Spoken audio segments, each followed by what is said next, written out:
Cannibalism. Could you eat a whole human being? With the help of a doctor, a scientist and a chef, I set out to see if it's possible. Cannibalism. Part 1. The Myths. Serial killers who claim to be cannibals are often liars, and I can prove it. Cannibalism dates back to the Paleolithic era, when our ancestors ate their dead, and although rare, it still exists today.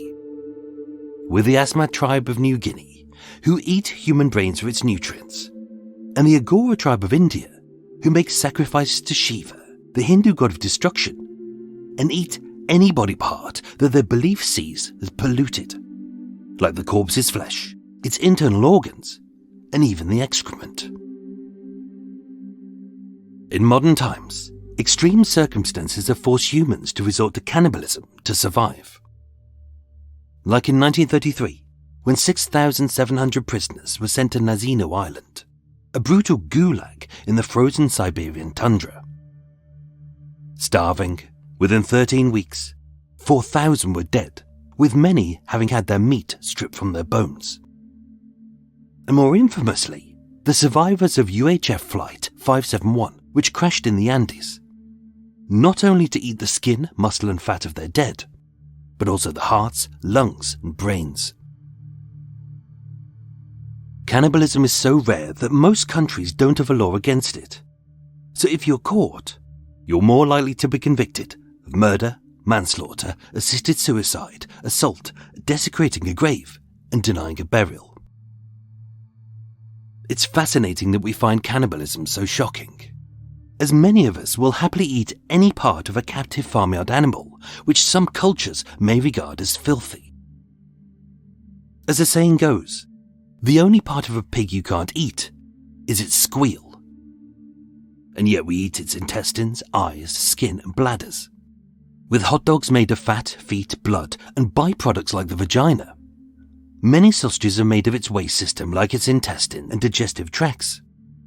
And it was recently discovered that most imitation calamari isn't made of a derivative of squid, but pork bung, also known as pig's rectum. And yet, we wouldn't eat a clean and healthy human being who's lived a good life and bathes daily. So what about those murderers who are said to be cannibals? How many of them really were? Robert Maudsley, dubbed Hannibal the Cannibal by the tabloids, was said to have dug a spoon into the brain of his victim and ate it. Only this was proven to be untrue by a post-mortem. But all it takes is for a fact to be twisted, and if enough people repeat it, it becomes the truth. The same could be said of Anthony Morley, who lured Damien Oldfield back to his Leeds flat, stabbed him, cut off a slice of his thigh and cooked it. He was called a cannibal, even though a partially chewed piece of flesh was found in a bin bag. And as for Peter Bryan, who ate a piece of Brian Cherry's brain fried in butter, although that was proven, with him being a paranoid schizophrenic, can we really call him a cannibal, given his ability to tell right from wrong was off? Some so-called cannibals do it for attention, like David Harker, who claimed he ate a piece of his victim's thigh with pasta and cheese. But given that his pathetic little ambition was to be Britain's most notorious serial killer, can we really trust anything he said? Some do it out of curiosity, like Armin Meiwes, who found a volunteer to sacrifice, and together they tried to eat his severed penis. But having found it too chewy, they fed it to a dog. And there were others whose fridges contained potential evidence of cannibalism, like Özgür Dengiz, the so-called cannibal of Ankara.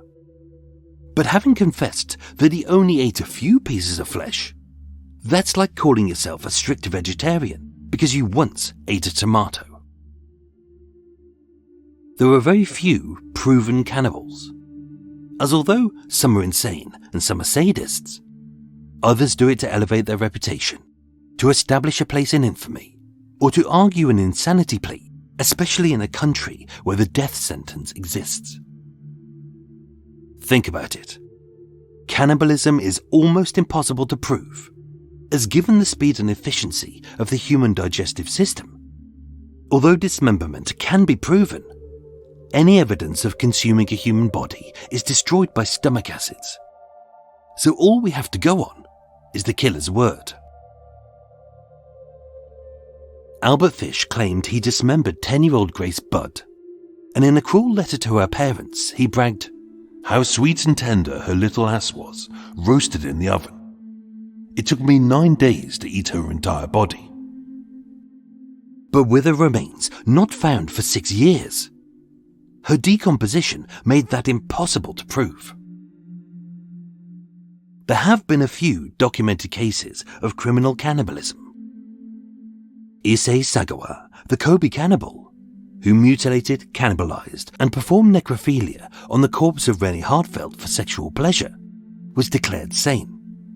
He ate most of her breasts, face, buttocks, feet, thighs, and neck, both raw and cooked, and he documented his crimes with photographs. As did Dmitry and Natalia Malyshev, the Krasnodar cannibals, chronic alcoholics who killed, ate, and sold off body parts as food. They filmed the process and wrote it up in recipes, with a heart fried in onions and an oven-cooked human head swathed in mandarins, with olives in the eyes and a lemon in the nose. And with a wealth of evidence, Jeffrey Dahmer's apartment contained the remnants of 11 bodies, with some body parts kept as souvenirs, like severed heads, 2 preserved penises, a mummified scalp, and 7 painted skulls, with 3 torsos dissolving in 57-gallon drums of hydrochloric acid, and several plastic-wrapped organs in the fridge ready for consuming.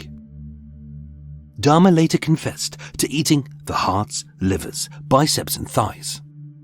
And having tenderized the meat, he flavored it with condiments. How much of this is true can never be known, as any evidence of cannibalism has gone, and we have no proof whether they ate it at all, nibbled it a bit, kept it down, disposed of it, or again fed it to a dog.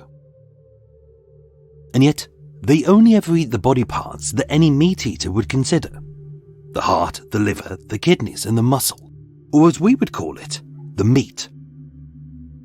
But what about everything else? The offal, the eyes, the hair, the blood, the spine, the bones, the genitals, the face, and even the anus. We often unwittingly eat it when it belongs to a dismembered pig. So why not a human? Every day for a month, I'll be releasing an episode exploring cannibalism and the human body, asking which body parts can be eaten, how long they take to digest, what's its taste and texture, which bits are toxic, and how much of what a so-called cannibal claims to have eaten is the truth, a lie, or an exaggeration. If you tried to eat a whole human being, which parts could you eat, and how long would it take? Join me tomorrow for the best way to dispose of a human body: the stomach.